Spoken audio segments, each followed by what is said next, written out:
And we are coming to you live online and on air from Broadcast House here on Nile Avenue. Today morning was a dark day for Kampala city dwellers as twin bomb blasts went off in Kampala city center, killing 6 and injuring 33. Security intercepted another suicide bomber and detonated 2 bombs. The city is temporarily deserted, and now let's take a look.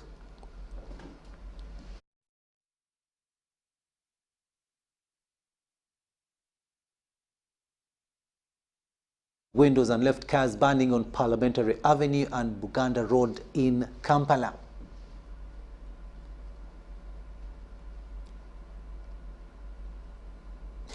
Also, 2 lifeless bodies were visible near Uganda's parliament and 1 outside the central police station as security closed off the area. Uganda police confirms 6 people dead, 3 suicide bombers also dead, and 33 injured and 5 in critical condition at Mulago Hospital. Also, the Deputy Director, National Referral Hospital Mulago, Rosemary Byanyima, says they received 27 injured, 7 of them in critical condition. A police bomb squad detonates 2 bombs planted next to an electric transformer near Koki Towers opposite Central Police Station.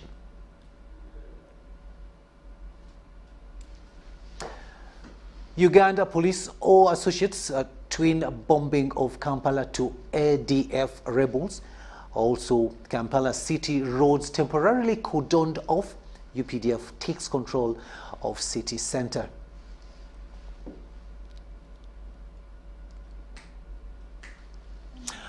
Those are the highlights of what actually happened earlier today, where those twin bombs went off in Kampala. The first one, of course, at Central Police Station, and the other one on Parliamentary Avenue. And we condole with those who have lost their loved ones, and we hope for a quick recovery of those who have been hospitalized. Now, the Ugandan capital, Kampala, has been a scene of ugly incidents following several bombings. One of the suicide bombers detonated at the Central Police Station right in the heart of Kampala, causing fear among the public. We have more in this report.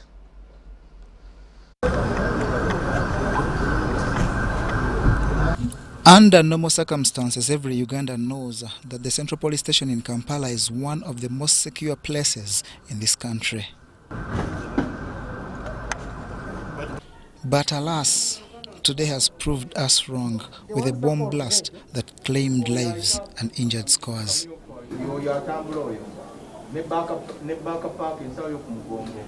At about 3 minutes after 10 a.m., which is a time when many in this country are headed for their jobs, a suicide bomber that was monitored by security cameras let loose. There's another version of another camera that captured. The response all over the place was of panic and tenterhooks, as many ran for dear life, some aimlessly, and surprisingly a few towards the scene of crime.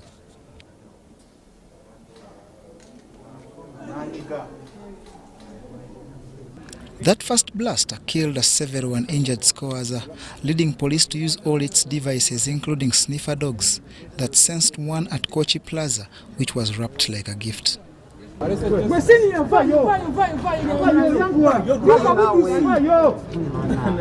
Police detonated this and at this point ordered many Kampala dwellers to exit premises and wherever they were, because this seemed a syndicated move.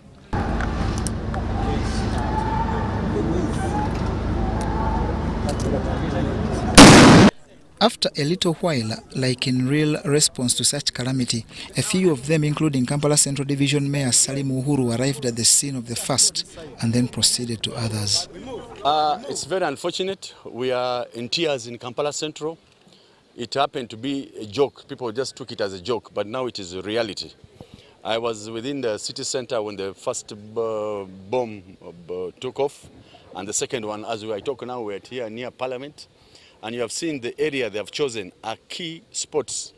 So which means they're really determined to destroy us as Uganda. because now the images in international news everywhere is bomb blasts in Uganda. To Salim Uhuru, this is one of the worst days for a nation that is battling on several fronts. So we were going into the festive season. We were going through the headache of the COVID-19, and now this takes us back again. Most shops are closed in town. People are scared. This latest spate of bombings is a repeat of happenings just a few weeks ago, when bombs went off first at a happening place in Komamboga and then on a bus along Masaka Road. The message now is practicing caution, with everyone helping the police to secure the country. John Barnes, Centam, reporting. In a related development, 6 people have been confirmed dead in the deadly bomb blasts that hit Kampala Tuesday morning. The 2 blasts were at Central Police Station CPS in Kampala and Raja Chambers along Parliamentary Avenue. Emonigabo reports.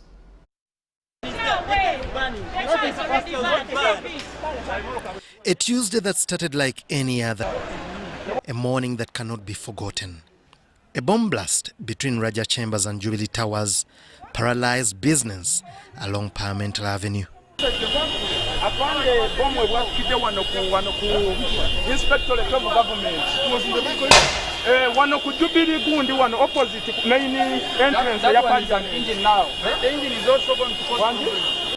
The blast sent office workers scrambling for cover over shards of broken glass as a plume of white smoke rose above the buildings.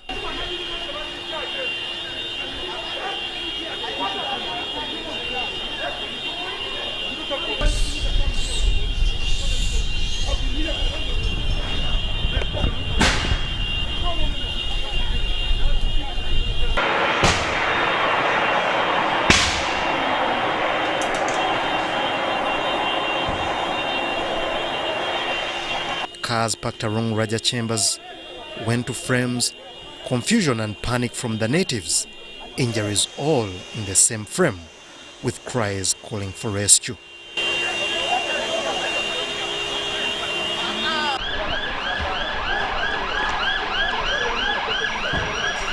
Skills of fire extinguishers put to play, but none could stop the fire that had gutted the cars. It may not be an easy story to tell, survivors of the incident each giving an account of their own, how they survived the blast, some injured. So he just had the blast. So he only to find the way out, or he thought maybe the building is collapsing, only to see the dust is full everywhere. We were going to branch the Kenya Airways corner to go to the other side. We had a bigger explosion, even the whole building began shaking. That's where people began passing mirrors forward. We didn't know what to do. We didn't know what had taken place. This was the most shocking part of my life, seeing people die, seeing people lose their lives. Because on our side, people were safe, but then the other side, the entrance of IGG. Fire brigade cordoned off the fire-gutting vehicles. Police restricted movement along Parliamentary Avenue as Red Cross ambulances evacuated the injured. Hospital. So our teams are still here until the situation normalizes. Police has confirmed 6 dead, 33 injured in the twin blasts. Ngabo Amon, reporting for UBC TV. Very, very sad scenes there. Meanwhile, a suspected suicide bomber has been arrested at Katoke village in Nasana municipality in Wakiso district. It follows a joint security team that foiled another would-be bomb attack where the assailant was shot in the arm.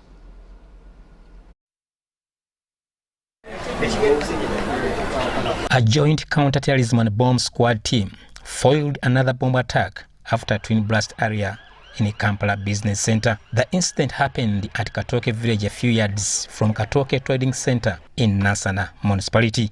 The attacker was trailed by a security team after a tip-off and chased him through Waise, where he was shot and disabled. We managed to cordon off the area and we started monitoring movements.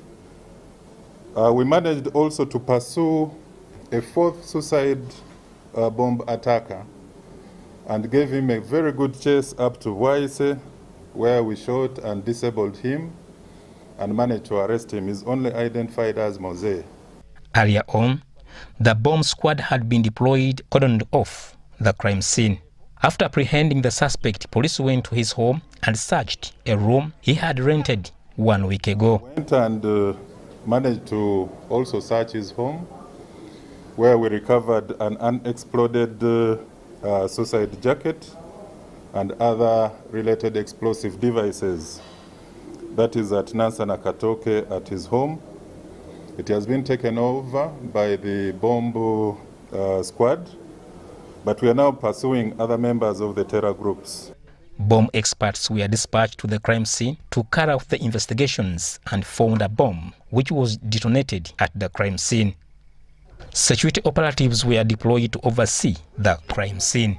Right now, up to now, our bomb experts and team of forensic experts are still documenting the scene. This is simply because we want to come up with the actual number of victims. Haruna Mteisasila, UBC News. And we'll still continue along those lines of the two bomb blasts earlier today. And police have also arrested a suicide attacker believed to be part of the attackers who detonated explosive devices at Central Police Station on Parliamentary Avenue. The attacker was arrested in Buaise after 3 bombs were detonated in Kampala. Police has released footage showing the movement of the attackers. Ivan Kahwa reports. Uganda police have confirmed 6 people dead in a bomb blast in the Central Business District at Central Police Station and Parliamentary Avenue, Kampala. Police confirms that the blast was conducted by suicide attackers wearing suicide vests. The suicide bombers died in the attack. 33 people were injured, of whom 5 are in critical condition. So right now we are still talking about 3 bodies of people that are dead. 3 suicide attackers who killed themselves. Police have released videos indicating the movement of the suicide attackers. At the Central Police Station, Kampala, the attacker was wearing a bag on his back and blew himself close to the Central Police Station entrance, killing himself instantly. The spillover effect from the bomb covered a radius of about 30 meters, that is from near the checkpoint up to the front desk office at the Central Police Station. At the Parliamentary Avenue, the criminals disguised as motorcycle riders and blew themselves in the middle of the road. Now these kinds of threats remain significant because IEDs and suicide bomb jackets can easily be built from common household items. We indicated some of these items like nails, metal scrap, ball bearings. They use phones and batteries, as well as ammonium nitrogen. Police pursued the 4th suicide attacker and arrested him in Waise. It is believed he was going to detonate another explosive device. And gave him a very good chase up to Waise, where we shot and disabled him and managed to arrest him. He's only identified as Mose. Immediately we went and managed to also search his home, where we recovered an unexploded suicide jacket and other related explosive devices. The attacks have been linked to the radicalized group of the Allied Democratic Forces. Ivan Kahwa, UBC News in Kampala. Sad moments there, and of course the second bomb went off around Parliamentary Avenue, and as a result Parliament suspended its activities following those 2 bomb explosions that ripped through the city at Central Police Station and Jubilee Insurance near parliamentary buildings. The security remains tight at Parliament Avenue as we watch in this story. Moments after the first explosion went off at 3 minutes past 10 a.m. near the Central Police Station in Kampala. 3 minutes later, another one exploded at the Parliament Avenue, hitting the Jubilee Insurance building that also houses the Inspector General of Government offices.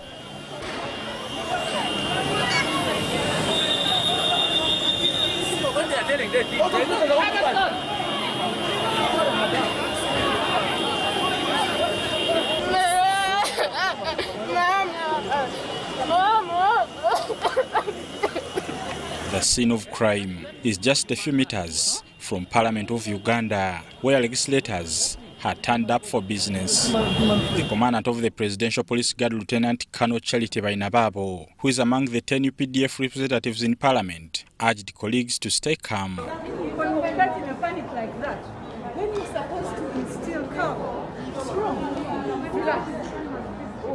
Busia Municipality MP Godfrey Macho was among those who witnessed the fresh ugly scenes. I was at the gate of Parliament. I was at the gate of Parliament coming in. Immediately, 2 minutes, I had a blast behind.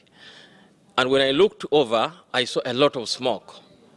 Then I drove like for 2 minutes and stopped again. And I asked the police lady who was there, "Is that a car blast?" She told me, "No. Honorable, you just got, seems there is a bomb blast."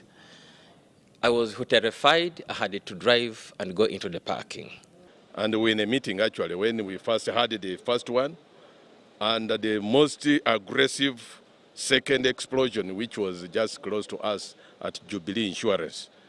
We had even to call off the meeting. A statement signed by the clerk to Parliament Adolf Mwesje, the Deputy Speaker of Parliament Anita Monk Annette, suspended Parliament and asked the legislators to remain at home. Even right now, the Speaker has communicated, and she was also in, that there can't be plenary or even other activities of Parliament because of this. MPs described the ugly attacks as unfortunate, testing the country's security system. By the time someone comes from wherever he or she has come and blasts such a bomb, when you see the Parliamentary Avenue, you look at CPS, the first bomb where it has happened, and Parliamentary Avenue, the security which is there is too much.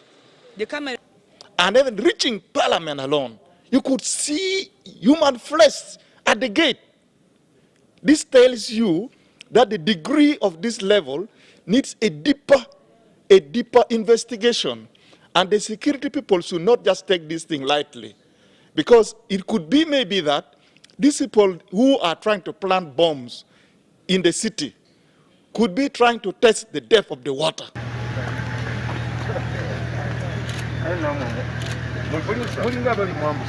A heavy security presence in and around Parliament Avenue was seen as ambulances parked at the crime scene.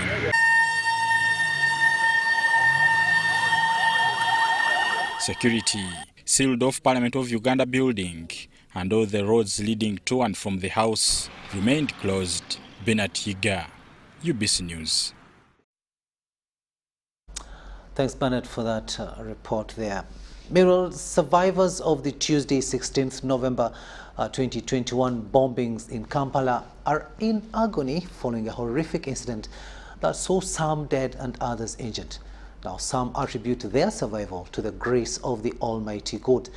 Kampala Central Division Chairman Salim Uhuru calls for more vigilance in fighting high-profile crime. Middle-aged Jamba Godfrey did not see this coming. He had briefly moved out of Batia Chambers for a mobile money transaction.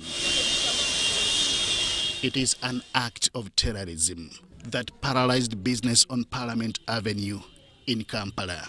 The fragments on his clothes confirm his narrow escape from death.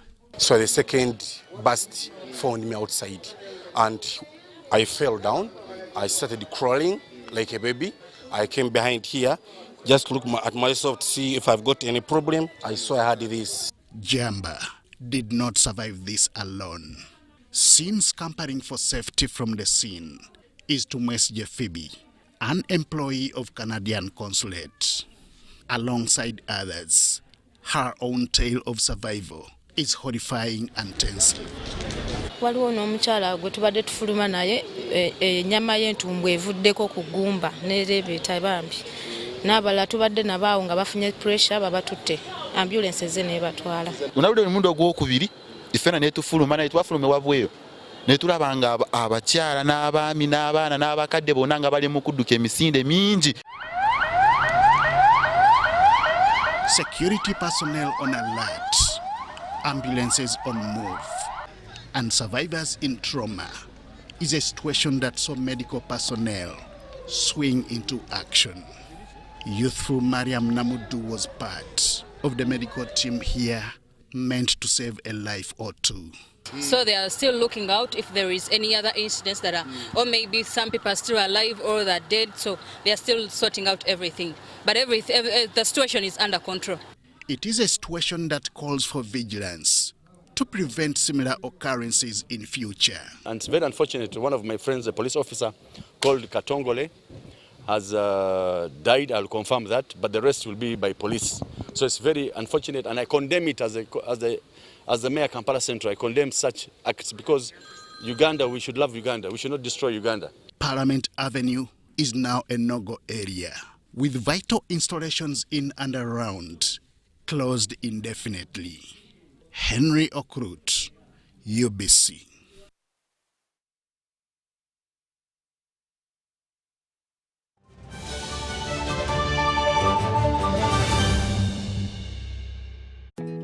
Grow together with one of Uganda's largest companies. Apply for MTN shares for as low as 100,000 Uganda shillings. And when you apply using MTN Mobile Money, you get 10 free extra shares for every 100 shares you apply for. Dial *165*65# or use the MyMTN app to apply now. The terms and conditions of the offer and other important information are set out in the prospectus. For assistance, visit any MTN service center or Stanbic Bank branch countrywide or a licensed broker.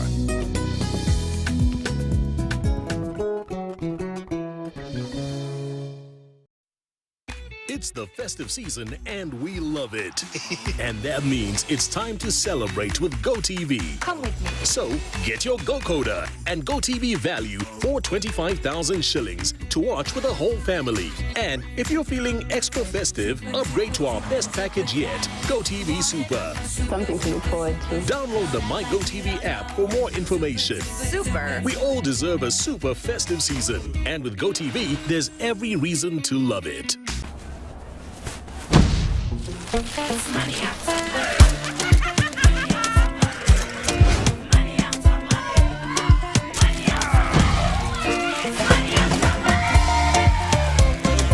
Transact and win money after money with Airtel Money. 1.5 billion shillings in cash prizes up for grabs.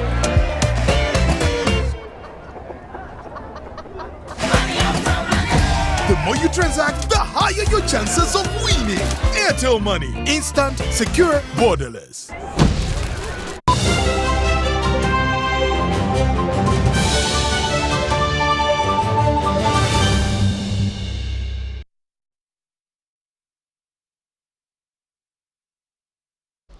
Welcome back from that short break, and this is News Tonight here on UBC TV. And of course, we are still looking at what happened earlier today, where two bomb blasts went off in Kampala Central. Of course, one at the Central Police Station and the other one at Parliamentary Avenue. And police and Uganda Red Cross rushed victims of the twin blast in Kampala to Mulago National Referral Hospital for management and first aid.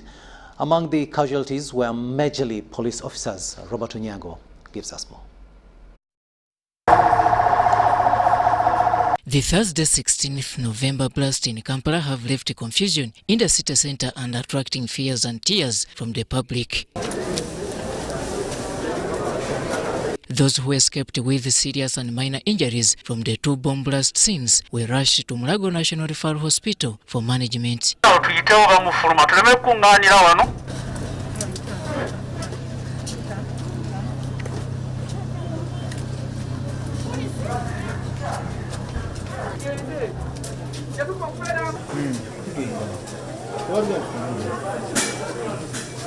Bade ntwala omusaabazi of parliament.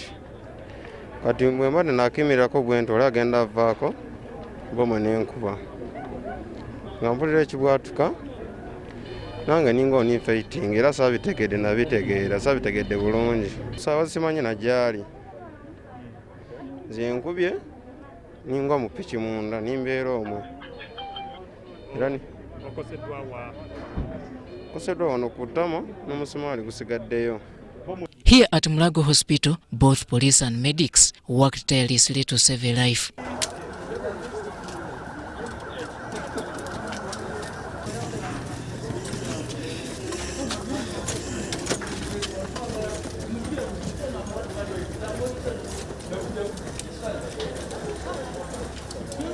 This morning into the afternoon, we have so far received 27 casualties from the bomb blasts of this morning.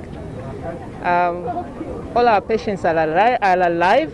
We have not lost any life yet, but 7 patients are in critical condition. The rest, 20, are stable. So in total, we have received 27 patients. Yes, and 7 of whom are females and 20 are females. How many police officers? Majority are police officers. We shall give you the details of how many police officers and the civilians. This 38-year-old father of 2 is among the casualties. I'm not feeling so, no problem, I'm feeling sick. I'm not getting. The arm is paining, but I think they will work on it. It needs something like maybe they should do some x-ray. The knee and I'm not. Sempala kubira ku Steveni kibana kibamanyi family yange abasajja abadde batuuse obulumi bungi amagulu gonna n'omukono. Police have recorded 6 deaths and 33 casualties. By close of business, Uganda Police and Mulago National Referral Hospital has printed out the list of the casualties who are mainly police constables. Robert Onyango, UBC News. I mean, it beats one's understanding what is happening there. And after the twin bombs that went off earlier today in Kampala city centre, security has been beefed up at the scenes of crime at Parliamentary Avenue and at the Central Police Station. Police forensics combed the area for more clues till late into the evening. Take a watch.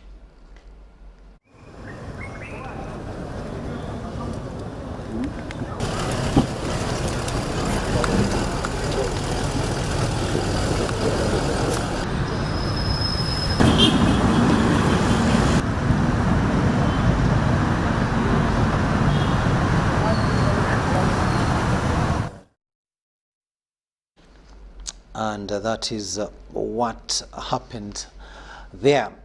Now let's leave that a little bit and we go to Kabong and we look at other news where the 3rd Division Commander Brigadier General Joseph Maliku Dembe has told the media in Karamoja that the UPDF and Uganda Police Anti-Stock Theft Unit ASTU will continue forceful and voluntary disarmament in Karamoja. Now it follows ending of the 3 months for Salama Kwa Wote in October this year. We have this report.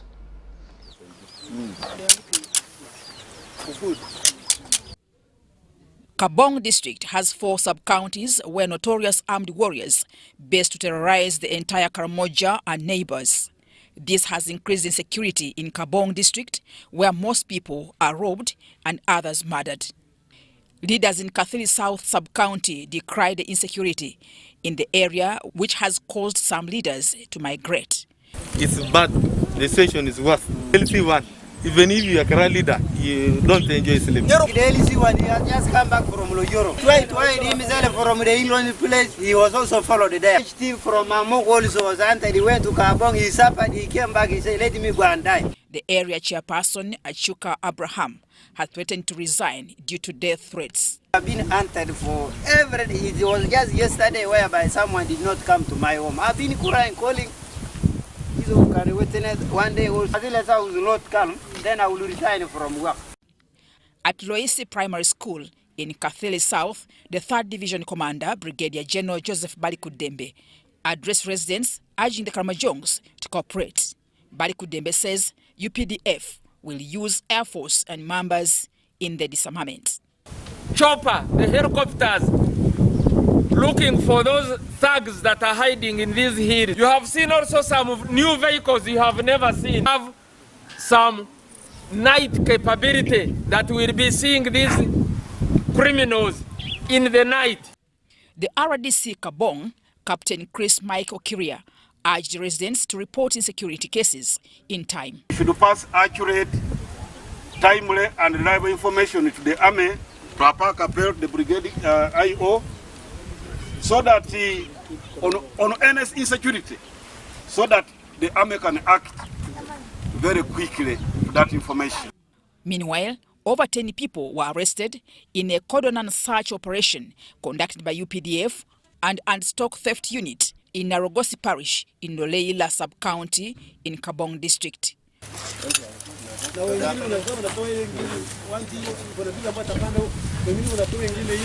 Usalama kwa wote started in July this year with over 100 guns recovered.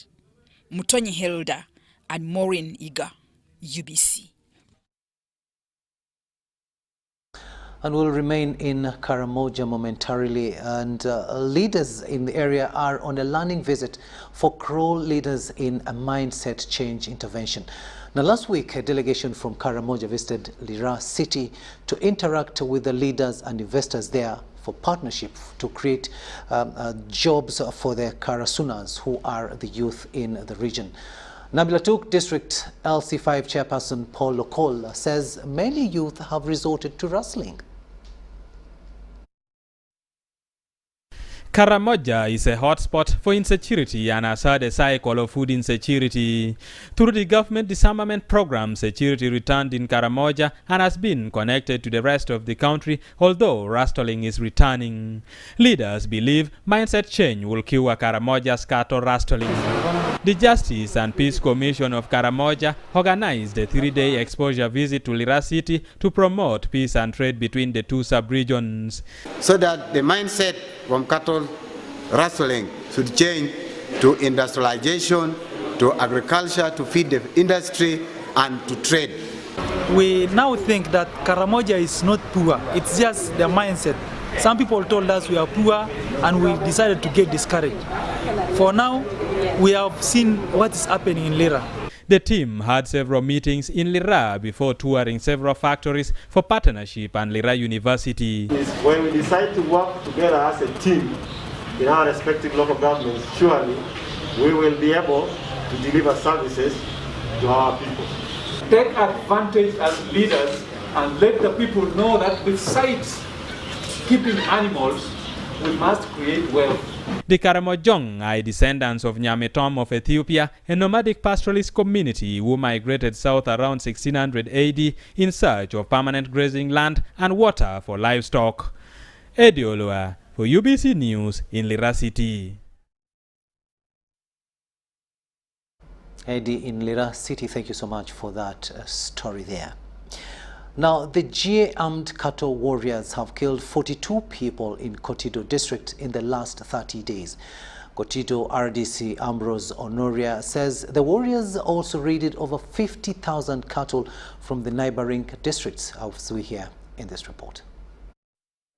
Kotido Resident District Commissioner Ambrose Honoria says armed cattle warriors, commonly known as the J and Dodoth, as well as the handful of Turkana cattle wrestlers, have been terrorizing the district.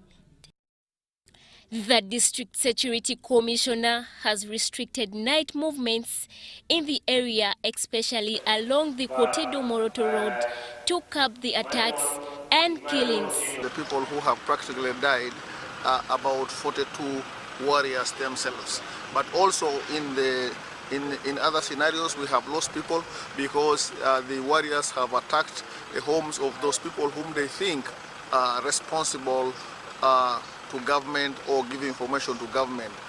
Onolia explains that the armed warriors will lead their unsuspected victims and shoot at them as they carry on their night and evening operations.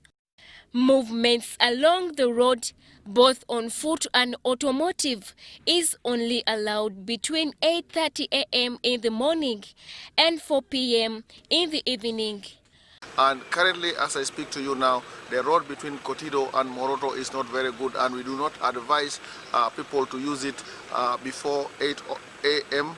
and after 4 p.m. Brigadier General Stefan Mugelwa and the 5th Division Army Commander says that the Army has intensified operations along the road as the disarmament exercise goes on. They know those people who are raiding, but they don't want to give us the names. But remember, tomorrow, you are the one suffering. The boy will get you on the road, knowing that this brother of mine knows me. The boy will shoot you. Programming should involve the youth, because they are the very ones who participate in this kind of raids. These people get the bullets, even to power the one of the UPDF. Who gave them the platform? Kotido Municipality Mayor Peter Irara Abrahams blames the insecurity in the area on the porous border with Kenya. Irene Faith Nantongo, UBC News. It's coming to 38 minutes after 10 in the studios of UBC TV. We'll now be taking a short break, but we'll return with business news.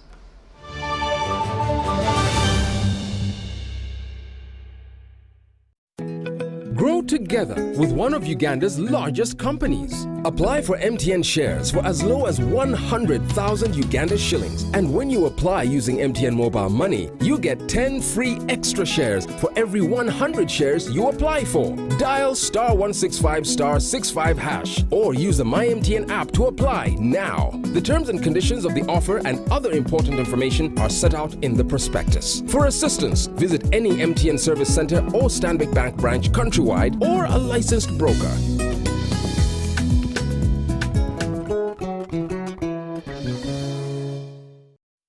Raising voices. As a community member, I think we need to change in the way we act in response to violence against children. In my small way, I can be a leader in preventing violence in my community. I promise to work with my neighbor to create violence-free homes and communities for our children. In this time of COVID, what is your promise to the children of Uganda? Because a violence-free childhood is everyone's right. Raising voices.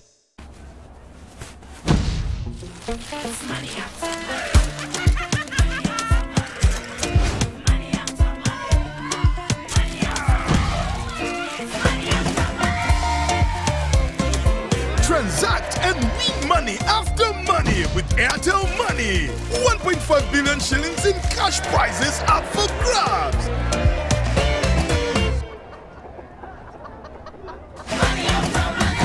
The more you transact, the higher your chances of winning. Airtel Money. Instant, secure, borderless.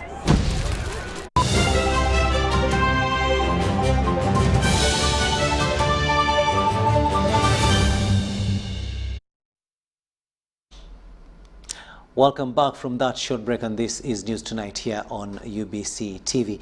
Let's have a look now at business news, and we go downtown where business in Kampala City came to a standstill following twin bomb blasts that hit the Central Police Station and Parliamentary Avenue here in Kampala.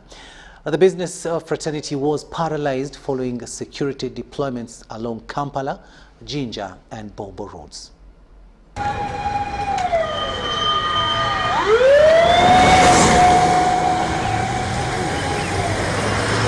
Business activities hit a snag after twin bombs went off at a Central Police Station and Parliament Avenue near Parliament buildings.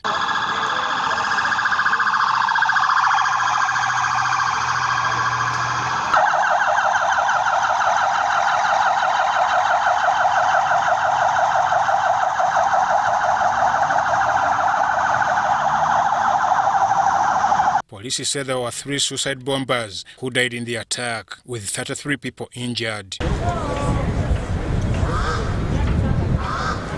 Geoffrey Kamukama, who survived the bomb at CPS, operates a snacks and drinks canteen at Central Police Station.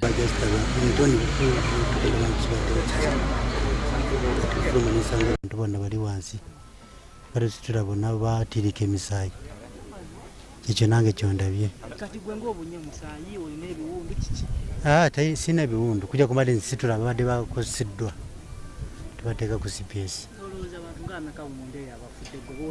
Ate si ne bondabye ndabye balamu otadde ku matoka. Abasirikale bonsitudde. Situdde abasirikale. Police. Era bagenzi batiri ku musayi batali bulungi era bagenda kuba bulungi Katonda bw'aba yagazi. Nze wonkolera ondeetere ebintu. Tewondeeta ebintu onkolera. Emmere bantu byetukola kantiini mu kantiini awo. Mami waakolera. Heavy security deployed and ordered people to return home.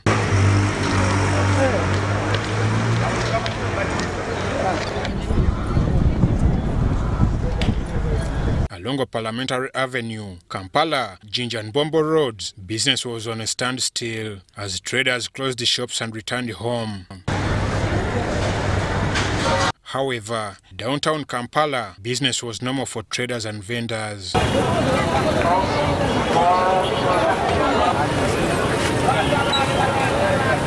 The police has been on time, everything has been on time, and it's very unfortunate. I've lost one of my friends called Katongole, who has died. And it shows you we have to be extra cautious of this security that is happening, whatever is happening in Kampala Central. Because if these guys can come in key places, because they have chosen key spots. CPS is a key spot, Parliament is a key spot. I'm Ivan Juko, reporting for UBC News.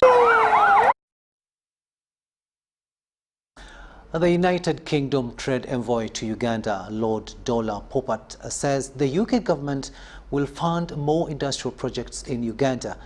During a tour of the industrial and business infrastructural, Lord Popat pledged to lobby funding for industrial projects.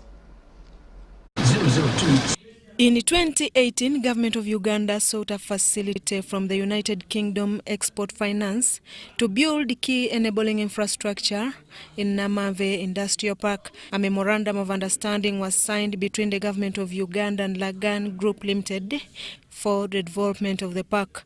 The 2015 million euro credit facility project was to enhance, among others, engineering designs for all project components at the industrial park, network of roads and bridges, industrial water distribution network, sewage network, and a waste treatment plant. The United Kingdom Trade Envoy to Uganda, Lord Dola, says the UK government is willing to fund more projects. This was during his maiden tour of the industrial park, accompanied by Her Excellency, the British High Commissioner to Uganda. To run it like a business, and he wants to make a success.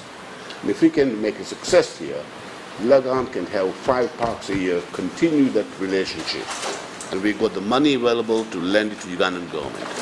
And his idea, he will recoup a lot of this money investment on each park. You know, he's going to come up with a scheme. Uganda and its prosperity going forward.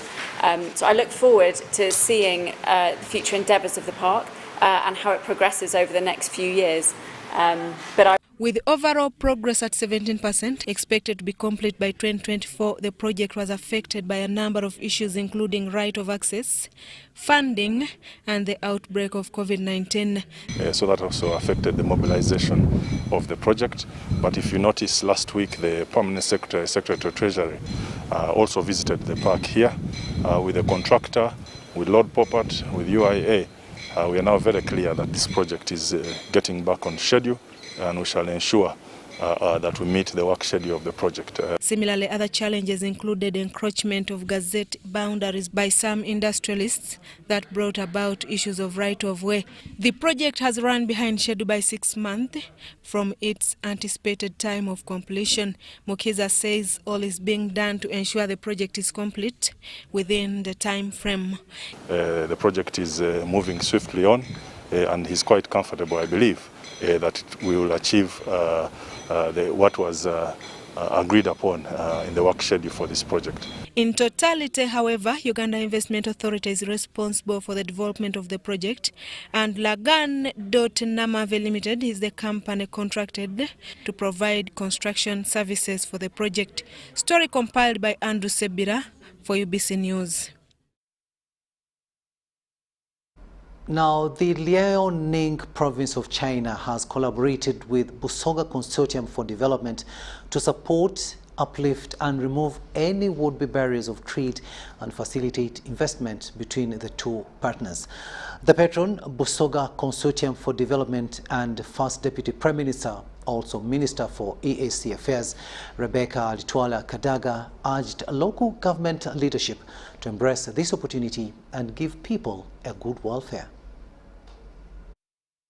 On 26 October 2020, Busoga Consortium for Development established cooperation between Shenyang, the capital city of Liaoning province in China, with Jinja City, which on 10th September 2021 concluded negotiations for signing a letter of intent that emphasizes areas of common interest and mutual benefits in trade, human resource, development, ICT and education. Busoga is on the right trajectory to rejuvenating its past socio-economic glory through avenues such as these international and local collaborations. Of our traditionally renowned food and cash crops such as coffee, sweet potatoes, cereals like sim-sim, alongside collaborative investment in sugarcane value addition with the government of Uganda and private sector players so as to achieve food security and the desired quantities for trade with our partners. The patron, Busoga Consortium for Development, Rebecca Kadaga, encouraged the local population to take up the market. Support and encourage the local population to take advantage of this big market, which is in Liaoning. We hope that when the COVID pandemic really subsides, our people will be able to travel, the people of China will be able to come here, so that we can build on the areas which we have discussed on educational cooperation and other things. So I want to encourage the local governments to embrace this opportunity so that we can give our people the necessary welfare. Meanwhile, the consortium, working with Uganda Investment Authority, will set up regional industry parks in Jinja, Iganga and Kamuli districts for investors from Liaoning province to set up establishments. I'm Navka Farida in Kampala. To Kigezi now, where stakeholders in the tourism industry in Kigezi sub-region want involvement of women in tour guiding. They argue that despite the existing training opportunities in tour guiding, women have not taken up the profession, thereby increasing gender disparity in the sector. Dr. Christina Mpumuza, a lecturer of tourism studies at Kabale University, says existing data shows that there is a gender crisis in the tourism field. A number of misconceptions about tour guiding have continued to discourage the women from the practice. The main thinking is that females should just keep in the accommodation sector and in the kitchen, but the reality is there are so many opportunities that women can take up as far as the tourism profession is concerned. Licensing officer at Uganda Tourism Board, Innocent Asimwe, says women have opportunities in the tourism world once well guided. The government has appreciated them, has empowered them, so they need to come and be part of this. The government has also prepared papers through Ministry of Gender to appreciate the role of women, not only in tourism but in other sectors. The director, Kigezi Biota Tours, Lilian Kamsime, says that due to the challenge, they have initiated a move dubbed Unlocking Women's Potential in Tourist Guiding that will inspire women to embrace the industry. The task is not to train actually, because many girls have been training. Our task is to look for opportunities for the girls. We want them to get placement areas and we attach them to mentors. We have like a Uganda Wildlife Authority, ladies who are very good guides, we attach them. Then there are good companies who are willing to partner with us and give them opportunities for apprenticeship. According to the Uganda Tourism Board database, out of the 578 registered tour guides in Uganda, 47 are women, constituting only 8.1%.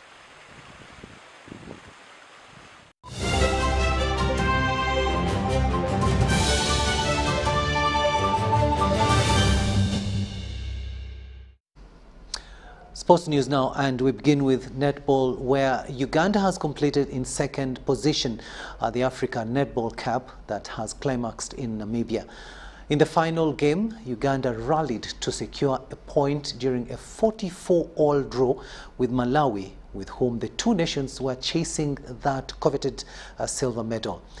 Uganda trailed 11-12 in the first quarter, but entered halftime leading 23-22 before falling back during the third quarter that ended with the Malawians leading by 3, 35-32.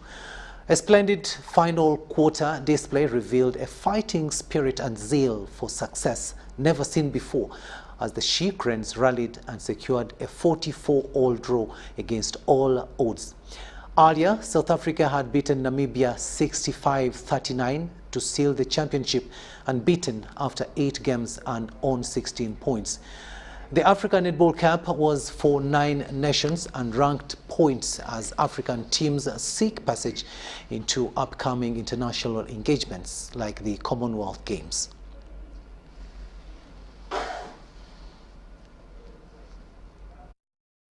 To baseball now, and Uganda Baseball and Softball Association has completed its first quarter of the National Regional Series. 9 games were played at the AVRS school in Nachirebe and at the baseball complex in Gayaza. We have more in this story.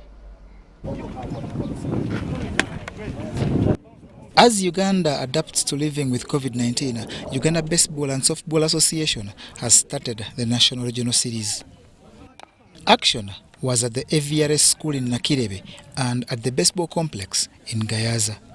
Uganda Baseball and Softball Association President Felix Okuye explains relevance of this series.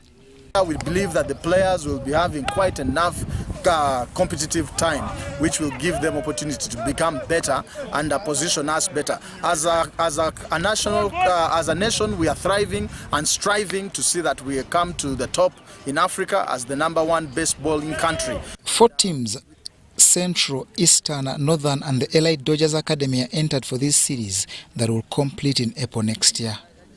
During the first outing, Eastern team visited Dodgers and Central Region, where the team coach's optimistic quality will gradually improve. We really had too many games that we've really played. He has also strategized that we have young teams and young boys who are also coaching back home, and so that we can really build up a strong team for this nation.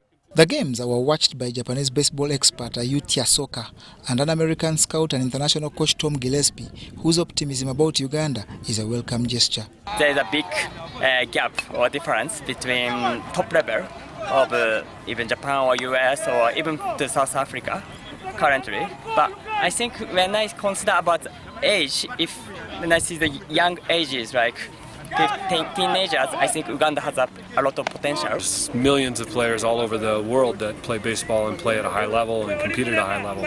There's a number of players here that swing the bat really well, that field really well, that run really well, and those are the traits that they need to be able to play at the higher level. In the 9 games played during this first quarter of the series, Eastern won 4 of its 5 games against Central, while its best result in 3 against Dodgers was a draw. The series continue this week with Northern Region on tour to play against Central and Dodgers at the baseball complex in Gayaza. John Barnes, Sentamo, reporting. And finally, let's have a look at Motor Rally, where the cast of crews for the Ginger Rally on the 26th and 27th November has grown to 20. Among these is title-chasing Duncan Mubiru Chikankane, whose management team is optimistic about sealing the National Rally Championship crown. John Van Sentamo reports. Motorsport Africa Club Mozak is doing everything within its powers to ensure the 2-day Ginger Rally on 26th and 27th November is a success. To them, success is quality competition, but importantly safety to all involved, drivers and fans alike. What we have improved on in the current status of safety is we've brought in tulips, which are directional arrows for where the rally cars are going to pass, so that drivers do not go off the road. We have also sensitized the locals and employed some of them, the defense teams, to help us improve on the safety of the event. The cast of drivers is about 20, with entries expected to close this weekend. But already entered is National Rally Championship crown chaser Duncan Mobiruki Kankane, whose camp is buzzing with optimism. We usually, in Ginger, it's not easy for us. But this time we have prepared properly. I think we shall be okay. Duncan Mobiru leads the current National Rally Championship standing, but is closely pursued by Hassan Alwi, Fred Busulwa and Haj Omar Mayanja. This Ginger Rally, dubbed the Sexy Speed Rally, will be 205 kilometers, 150 of which are competitive. The drivers at the rally, that has been boosted by Lato Milk, Maritime Company, Fire and Safety Appliances and Movit, will contest 4 sections. The name of the event, first of all, is to attract the youth to come to the event and hence get vaccinated. By doing that, we would like to reduce on the spread of COVID-19. The sections are Dole Mubarak, Peter Moko, Premier Recruitments and Victoria University in the districts of Jinja and Mayuge. John Barnes, Sentamo, reporting. 2 minutes to 11 in the studios of UBC TV. We've almost come to the end of this second News Tonight bulletin. But before we leave you, let's have a quick reminder of our top stories.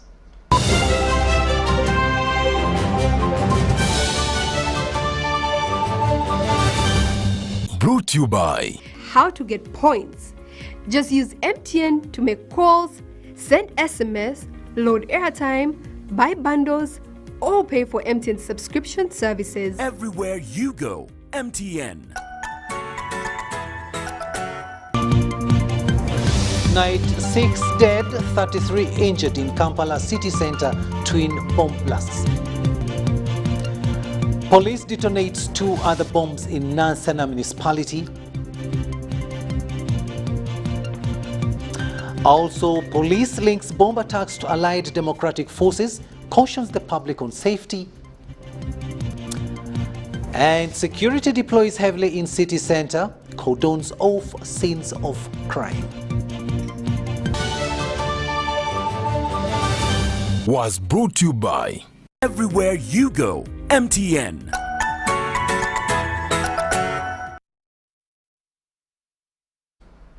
And that's all we had time for. Thank you so much for having kept us company. On sign language, it's been Elizabeth Nakakoni, and I am Rukidi Edward Kijanangoma, wishing you a blessed night.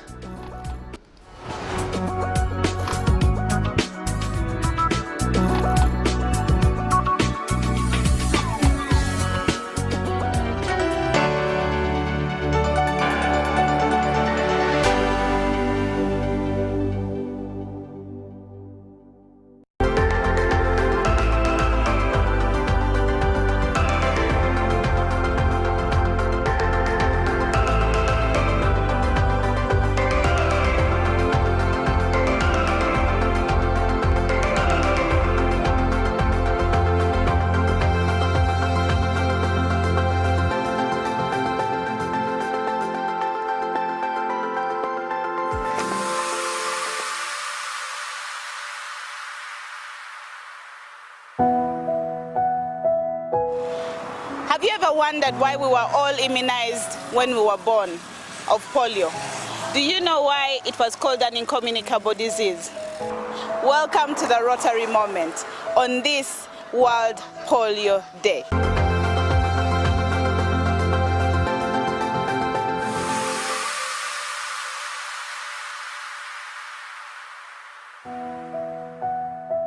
Mr. Byaruhanga Edward is among the millions of people who tested the toughness of polio disease.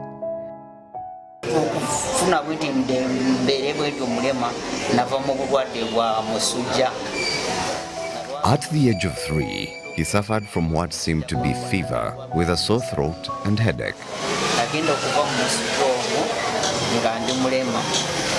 naye abasinga bafunanga obulema bwa polio abamu nga babakuba empiso nakwatibwa omusujja ne bamukuba empiso agenda okuvaayo ng'okugulu kusanyaladde oba oludda lwonna nga lusanyaladde. Kale abasinga bafuna bwe bati oluusi nafuna accident nga oba yakwana nagaali nati agenda kuva mu buvuno obwo ng'avaayo nga mulwadde wa polio. So kirabika nti akawuka ako kabeeranga mu musaayi buli lwofuna infection yonna nga kafuna ekyaganya we kayitira ne kakusanyalaza oba ne kakugongobaza mu ngeri yonna ye kaba katandise.